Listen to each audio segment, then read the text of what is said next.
श्री कृष्ण। श्री गणेशाय नमः। ओम गुरुर्ब्रह्मा गुरुर्विष्णु गुरुदेवो महेश्वरा गुरुरेव परब्रह्म तस्मै श्री गुरुवे नमः। श्री सीताराम चंद्राभ्याम नमः। पंचदेव की जय हो। मैं आप सबको निरंतर श्रीमद् वाल्मीकि रामायण बाल कांड के श्लोक का हिंदी में अर्थ सुना रही हूँ। 49वें सर्ग तक आपको सुना चुकी हूँ। आज 50 सर्ग सुनाऊंगी। इस सर्ग में बहुत ही मोहक कथा वर्णित है। श्री राम आदि का मिथिलागमन, राजा जनक द्वारा विश्वामित्र का सत्कार तथा उनका श्री राम और लक्ष्मण के विषय में जिज्ञासा करना एवं परिचय पाना। ततः प्रागुत्तराम गत्वा रामः सौमित्रिणा सह विश्वामित्रं पुरस्कृत्य यज्ञवाटमुपागमत्। तदंतर लक्ष्मण सहित श्री राम विश्वामित्र जी को आगे करके महर्षि गौतम के आश्रम से ईशान कोण की ओर चले और मिथिला नरेश के यज्ञ मंडप में जा पहुंचे। वहां लक्ष्मण सहित श्री राम ने मुनि श्रेष्ठ विश्वामित्र से कहा, महाभाग, महात्मा जनक के यज्ञ का समारोह तो बड़ा सुंदर दिखाई दे रहा है। यहाँ नाना देशों के निवासी सहस्त्रों ब्राह्मण जुटे हुए हैं जो वेदों के स्वाध्याय से शोभा पा रहे हैं। ऋषियों के बाड़े सैकड़ों छकड़ों से भरे दिखाई दे रहे हैं। ब्राह्मण, अब ऐसा कोई स्थान निश्चित कीजिए जहाँ हम लोग भी ठहरे। श्री रामचंद्र जी का यह वचन सुनकर महामुनि विश्वामित्र ने एकांत स्थान में डेरा डाला जहाँ पानी की सुविधा थी। अनिंद्य उत्तम आचार विचार वाले निप श्रेष्ठ महाराज जनक ने जब सुना कि विश्वामित्र जी पधारे हैं, तब वे तुरंत अपने पुरोहित शतानंद को आगे करके अर्घ लिए विनीत भाव से उनका स्वागत करने को चल दिए। उनके साथ अर्घ लिए महात्मा ऋत्विज भी शीघ्रता पूर्वक चले। राजा ने विनीत भाव से सहसा आगे बढ़कर महर्षि की आगवानी की तथा धर्म शास्त्र के अनुसार विश्वामित्र को धर्मयुक्त अर्घ समर्पित किया। महात्मा राजा जनक की वह पूजा ग्रहण करके मुनि ने उनका कुशल समाचार पूछा तथा उनके यज्ञ के निर्बाध स्थिति के विषय में जिज्ञासा की। राजा के साथ जो मुनि उपाध्याय और पुरोहित आए थे, उनसे भी कुशल मंगल पूछकर विश्वामित्र बड़े हर्ष के साथ उन सभी महर्षियों से यथा योग्य मिले।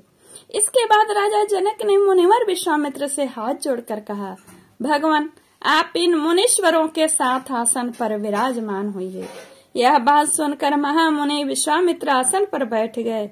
फिर पुरोहित ऋत्विज तथा मंत्रियों सहित राजा भी सब और यथा योग्य आसनों पर विराजमान हो गए।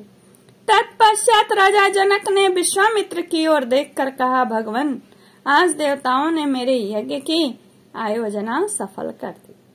आज पूज्य चरणों के दर्शन से मैंने यज्ञ का फल पा लिया। ब्राह्मण, आप मुनियों में श्रेष्ठ हैं। आपने इतने महर्षियों के साथ मेरे यज्ञ मंडप में पदार्पण किया, इससे मैं धन्य हो गया।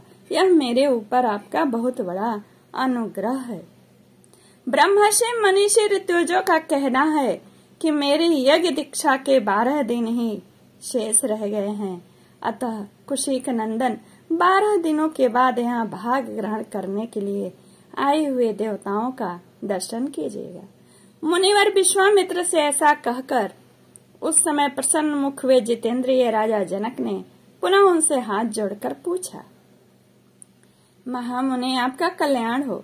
देवता के समान पराक्रमी और सुंदर आयुध धारण करने वाले ये दोनों वीर राजकुमार, जो हाथी के समान मंदगति से चलते हैं, सिंह और सांड के समान जान पड़ते हैं, प्रफुल्ल कमल दल के समान सुशोभित हैं, तलवार तरकस और धनुष धारण किए हुए हैं, अपने मनोहर रूप से अश्वनी कुमारों को भी लज्जित कर रहे हैं, जिन्होंने अभी अभी यौनावस्था में प्रवेश किया है तथा जो स्वेच्छानुसार देवलोक से उतरकर पृथ्वी पर आए हुए 2 देवताओं के समान जान पड़ते हैं, किसके पुत्र हैं और यहाँ कैसे, किस लिए अथवा किस उद्देश्य से पैदल ही पधारे हैं। जैसे चंद्रमा और सूर्य आकाश की शोभा बढ़ाते हैं, उसी प्रकार ये अपनी उपस्थिति से इस देश को विभूषित कर रहे हैं। ये दोनों एक दूसरे से बहुत मिलते जुलते हैं। इनके शरीर की ऊंचाई, संकेत और चेष्टाएं प्रायः एक सी हैं। मैंने इन दोनों काक पक्षधारी वीरों का परिचय एवं वृत्तांत यथार्थ रूप से सुनना चाहता हूँ। महात्मा जनक का यह प्रश्न सुनकर अमित आत्म बल से संपन्न श्री विश्वामित्र जी ने कहा, राजन, ये दोनों महाराज दशरथ के पुत्र हैं। इसके बाद उन्होंने उन दोनों के सिद्धाश्रम में निवास, राक्षसों के वध, बिना किसी घबराहट के मिथिला तक आगमन, विशालापुरी के दर्शन, अहिल्या के साक्षात्कार तथा महर्षि गौतम के साथ समागम आदि का विस्तार पूर्वक वर्णन किया। फिर अंत में यह भी बताया कि ये आपके यहाँ रखे हुए महान धनुष के संबंध में कुछ जानने की इच्छा से यहाँ तक आए हैं। महात्मा राजा जनक से ये सब बातें निवेदन करके महातेजस्वी महामुनि विश्वामित्र चुप हो गए। इत्याशय श्रीमद् रामायणे वाल्मीकि आदि काव्ये बालकांडे 50 सर्ग। इस तरह मैंने आपको श्री वाल्मीकि निर्मित आश रामायण आदि काव्य बालकांड में 50वां सर्ग को सुनाया। श्री रघुनाथ जी की कृपा हम सब पर बनी रहे, शुभ बुद्धि प्रदान करें। श्री राम जय राम जय जय राम, श्री राम जय राम जय जय राम। यदि नाथ का नाम दया निधि है तो कभी न कभी दया करेंगे ही।